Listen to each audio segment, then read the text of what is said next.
और संसार में जितने भी प्राणी हैं अपनी अपनी अक्ल और बुद्धि के अनुसार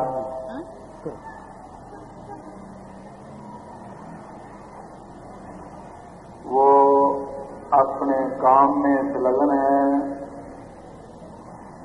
और हर एक इंसान अपने अपने काम में तरक्की देने के लिए, उसमें कामयाबी हासिल करने के लिए रात दिन 24 घंटे लगा हुआ है। अगर एक शख्स धन कमाने का ख्वाहिशमंद है, प्रबल इच्छा रखता है, तो वो ये चाहता है कि मैं एक दिन ऐसा धनी बन जाऊं कि मेरे मुकाबले में संसार भर में कोई आदमी ना हो। दूसरा है जो अपनी इज्जत मान प्रतिष्ठा चाहता है, तो वो ये चाहता है कि सारे संसार में मेरी सबसे ज्यादा इज्जत और ज्यादा मान हो। तीसरा और किसी चीज का ख्वाहिशमंद है, माल मलकियत, तो वो अपनी मलकियत बनाने में लगा हुआ है कि मेरी संपत्ति सबसे ज्यादा हो। इसी प्रकार अपनी अपनी अक्ल और बुद्धि के अनुसार सब संसार अपना अपना काम कर रहा है और अपने काम में संलग्न होकर के 24 घंटे उसमें सर्व कर रहा है। मगर विचार से देखा जाए तो महापुरुषों की दृष्टि में जो भी इंसान काम कर रहे हैं, क्या उनका ये अपना काम है?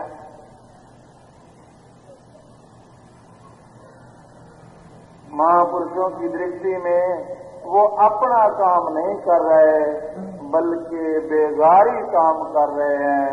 इनमें उनका कोई भी अपना काम नहीं।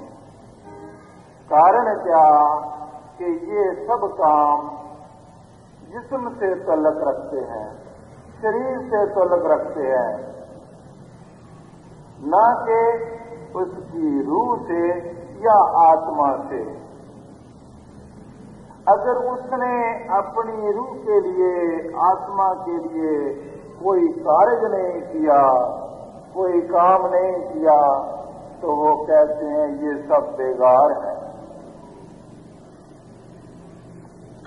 तो इसीलिए ही संत महापुरुष संसार में ये जो इंसान को मोह माया का पर्दा पड़ गया है, अपना काम ना सूझ करके बेगाने काम कर रहे हैं, ये समझ बूझ खो बैठे हैं। इसकी निरख परख कराने के लिए, इस मोह माया की निंद्रा से जगाने के लिए हमेशा संत सत्पुरुष संसार में आया करते हैं और जीवों को इस ख्वाब गफलत से बेदार करने के लिए, मोह माया की निंद्रा से जगाने के लिए, इसीलिए ही उनका संसार में आना होता है। यही उनका मिशन होता है।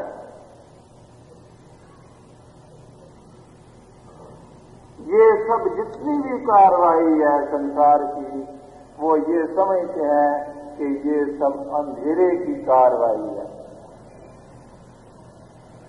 क्यों अंधेरे की कार्रवाई है? संसार में कहें कि बहुत ही रोशनी है, बहुत ही लाइटें हैं, मगर रोशनी होते हुए भी इंसान अंधेरे में जा रहा है। आप अंदाजा लगाओ कि अगर एक आदमी सड़क पर जा रहा है तो वो एक गाड़ी जा रही है या ट्रक जा रहा है, बस जा रहा है, तो वो जानबूझ करके अगर उसके सामने आ जाए तो लोग उसको क्या कहेंगे?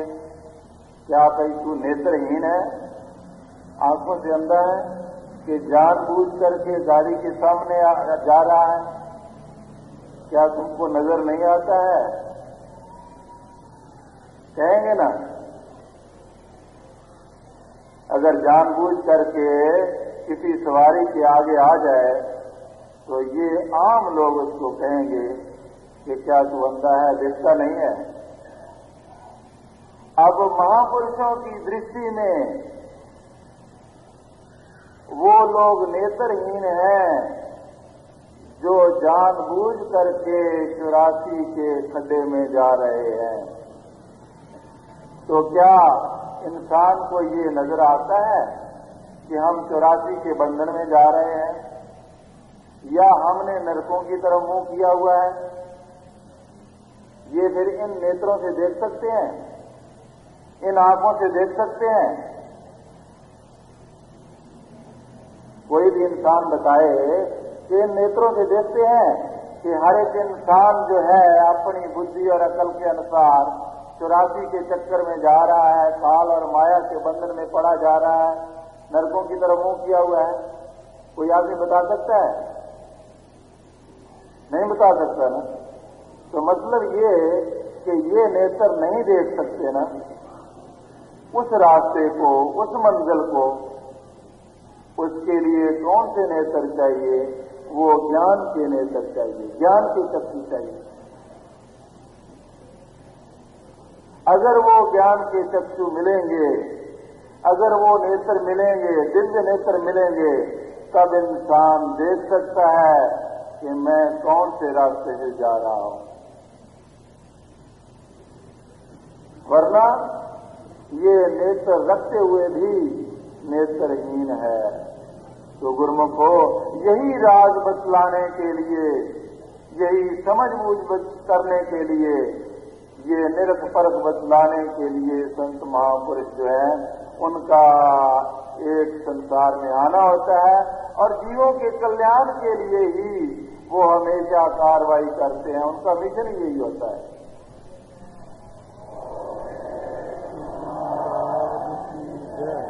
उनका और कोई काम नहीं होता है। कहते हैं कि संसार में बड़े बड़े लोग काम करते हैं, बड़े बड़े काम जो करते हैं, अगर अपना काम नहीं किया तो क्या किया? तो फिर जो कोई उनको अपना एक निजी काम बता दे, फिर वो जीव के साथ कितनी भलाई हो गई, कितना उनका कार्य सिद्ध हो गया।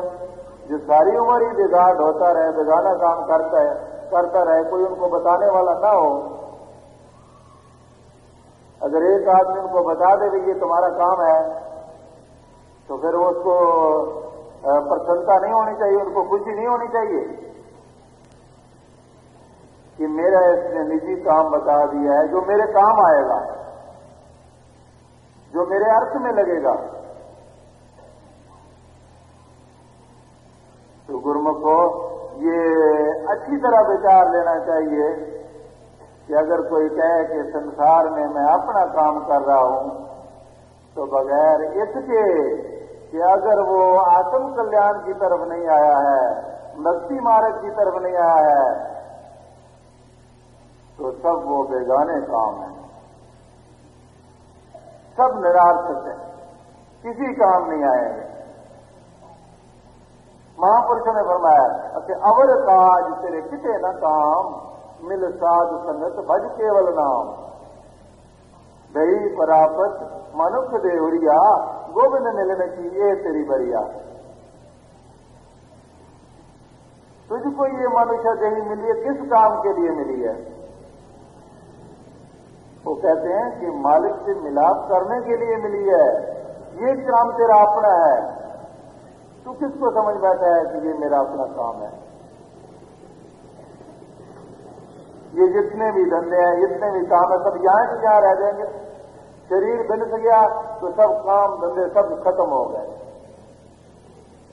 उसके साथ जितने भी इसमें अपनी जिंदगी में, अपनी संपत्ति बनाने में, अपनी इज्जत बनाने में, अपना परिवार पालन पोषण करने में जितना भी कार्य किया, जितना भी परिश्रम किया, शरीर बिनस गया तो सब काम खत्म हो गया। सब यहाँ के यहीं धरे रह गए, कोई भी साथ नहीं है। तो कहते हैं वो काम तेरे किसी काम नहीं आएंगे, एक काम तेरे साथ जाएगा, क्या? मिल साध संगत भज केवल नाम। संतों सत्पुरुषों की संगत में आकर के, ज्ञान की रोशनी में आकर के वो अपना काम कर ले। वो कौन सा? मालिक की भक्ति वाला, मालिक के नाम वाला, उसकी कमाई कर ले, वो तेरे काम आएगा।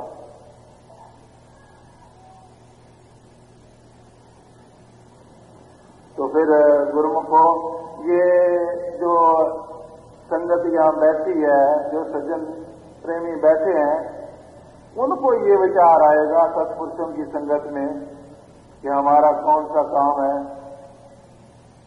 क्या आम संसार में ये काम याद आता है या पता लगता है कि इसके दुनिया के धंधों के सिवा और भी कोई काम है? मगर एक नहीं, दो नहीं, बल्कि सारा ही संसार भूला हुआ है। कोई विरले गुरमुख जन, कोई विरले प्रेमी जन जो हैं, जिनको सत्पुरुषों की संगत भाग से मिल जाती है, उनको ये अपना काम याद आ जाता है। फिर वो सत्पुरुषों की संगत की रोशनी में आकर के वो अपना काम बना लेते हैं। इस लोक में भी अपना जीवन खुशी और आनंद से गुजारते हैं और अपना परलोक भी संवार लेते हैं। ये कोई समझे तो मामूली सी बात है, ये मामूली बात नहीं है। इंसान का जीवन बदल जाए, दुखी से सुखी हो जाए, अशांत से शांत हो जाए और लोक परलोक उसका सुधर जाए, तो क्या ये मामूली बात है? क्या ये संसार में ऐसे कार्य हो सकते हैं? या ऐसे कार्य करने की कोई विधि बता सकता है? ये गुरुमुखों सत्पुरुषों की संगत नहीं होता है। हर एक जगह ये चीज नहीं पाई जाती है। इसलिए कितना जरूरी है कि इंसान को सत्पुरुषों की संगत की कितनी जरूरत है, ये अपने दिल में आप अनुभव कर ले। क्या सारा संसार सुख नहीं चाहता है? क्या चाहता है मैं दुखी रहूं, हमेशा दुख में मुब्तला रहूं?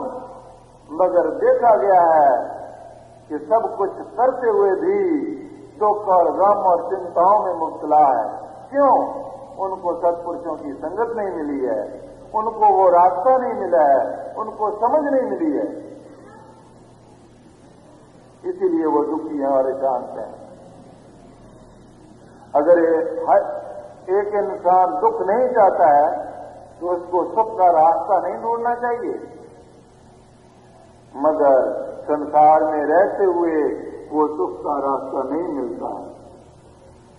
ये भाग्यशाली जीव होते हैं, कोई पिछले जन्मों के पुण्य संस्कार होते हैं, तो ये जो अवसर मिलता है कि सत्पुरुषों की संगत मिलती है। तभी तो महापुरुषों ने फरमाया, कोट जन्म के पुण्य से सतगुरु मिले कभी। करोड़ों जन्मों के पुण्य उदय होते हैं, तब संतों सत्पुरुषों का जो है मिलाप होता है। कोट जन्म भरम भरम आयो, बड़े भाग साध संग पायो।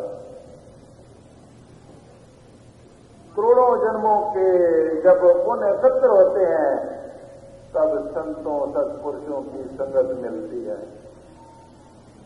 तब एक प्रकार का समझो कि उसकी कहते हैं ना संसार में, अभी उसकी लॉटरी निकल आई है, उसकी लॉटरी निकल आती है।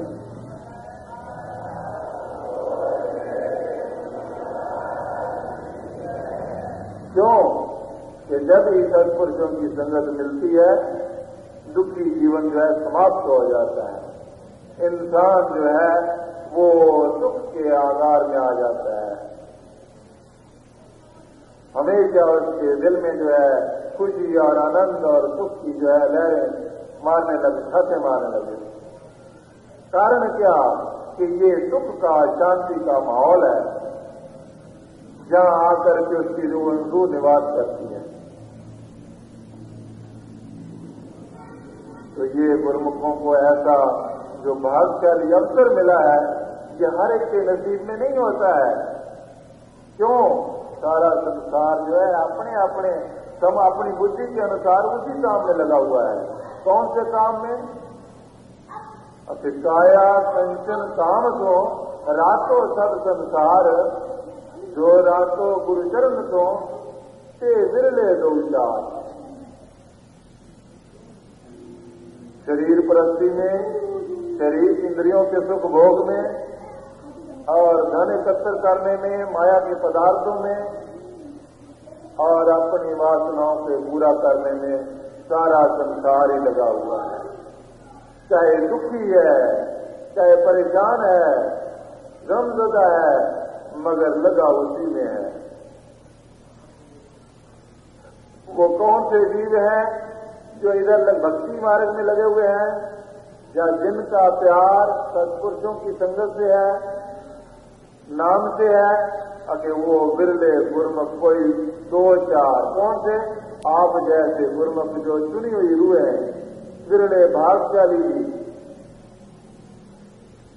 आप ही अंदाजा लगाओ कि सिकंदराबाद में कितनी आबादी हो, कितनी पॉपुलेशन है, और उसमें कितने हुए गिने चुने यहाँ प्राणी बैठे हुए हैं जो सत्पुरुषों की संगत से लाभ उठा रहे हैं।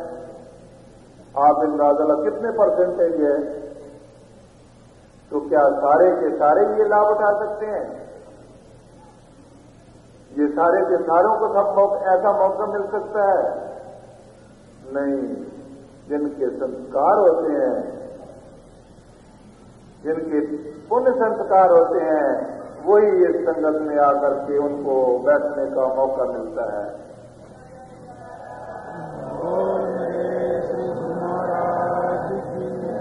तो गुरुमुखो, महापुरुष तो ये चाहते हैं कि जितने भी जीव हैं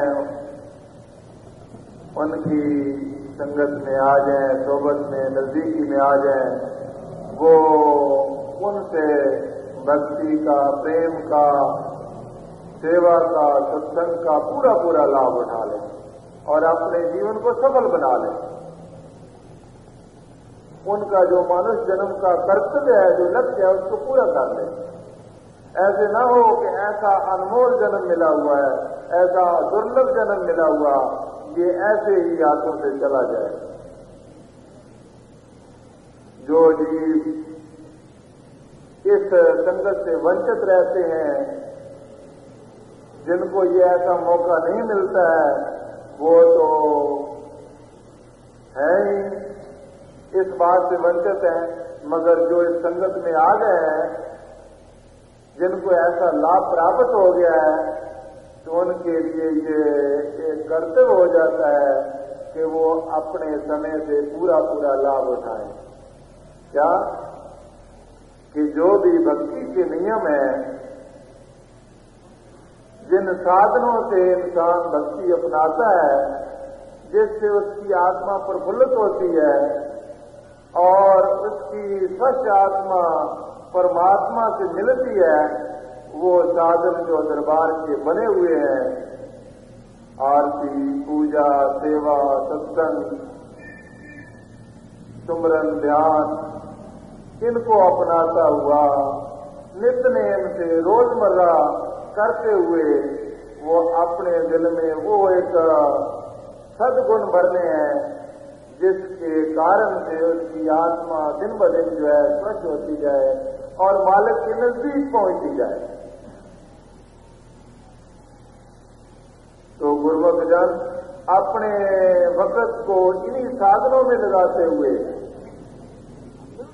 भले ही संसार के काम करें, कोई मना नहीं है, मगर जब इन साधनों को इंसान अपनाएगा तो कुदरती तौर पर संसार के कार्य करता हुआ भी वो संसार से जो है निर्लेप रहेगा। फिर वो संसार के जो है उलझने हैं उनके दिल में जो है वो उसको परेशान नहीं करेंगे। कारण क्या कि इसका जो भक्ति के नियम है वो अंदर में जो नाम की कमाई से, सेवा से, सत्संग से जो उसके दिल में रोशनी आती जाएगी तो कुदरती तौर पर जो काम, क्रोध, लोभ, अहंकार का जो है अंधेरा है वो दूर होता जाएगा। फिर उसको वो चिंतित नहीं कर सकेंगे, दुखी नहीं कर सकेंगे।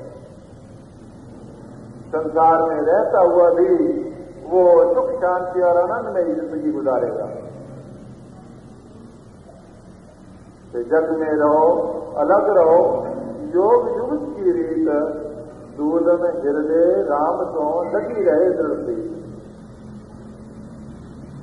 संसार में रहो मगर अलग होकर रहो। कैसे? वही साधन बताए हैं कि जिससे तुम्हारे दिल में मालिक के प्रति प्रीत बसी रहे, सच्ची प्रीत दिल में बस जाए। वो सच्ची प्रीत बसाने के लिए ये सब दरबार के साधन है। वही सच्चे नाम की कमाई, सच्चे दरबार की सेवा, सत्संग, इसको जो अपनाएगा तो कुदरती तौर पर मालिक की प्रीत अपने दिल में बसेगी, संसार की प्रीति हटती जाएगी। इन नियमों का जो नित्य नियम से पालन करेगा वो इस संसार में भी सुख और आनंद की जीवन व्यतीत करेगा और अपनी आत्मा का कल्याण कर लेगा। लोक और परलोक सुधर जाएगा। अपने लक्ष्य की पूर्ति करके अपनी जीवात्मा का कल्याण